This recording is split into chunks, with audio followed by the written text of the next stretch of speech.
নমস্কার বন্ধুরা, বেঙ্গলি গাইডে আপনাকে স্বাগত জানাই। আপনারা ভালো থাকবেন নিশ্চয়ই।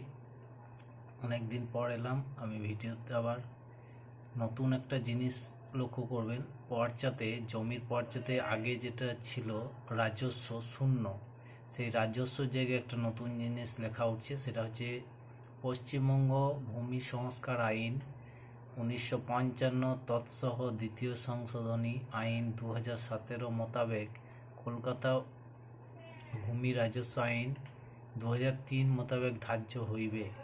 কৃষিকার্যে ব্যবহৃত জমির রাজস্ব শেষ পশ্চিমবঙ্গ সরকার কর্তৃক মকুব। এটা একটা নতুন জিনিস দিয়েছে। এটা আগে ছিল না, আগে ছিল রাজস্ব শূন্য শূন্য। এছাড়া আর একটা পরিবর্তন এসেছে।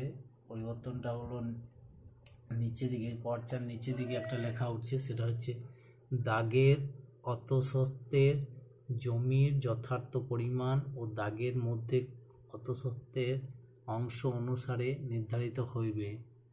এই দুটো জিনিস আজ থেকে লক্ষ্য করা গেছে। পরবর্তী পর্চাতে আবার কি নতুন কি আসতে চলেছে সেটা দেখা যাক। সবচেয়ে বড় বিষয় হচ্ছে পর্চাতে একটা কোনো লোগো নেই।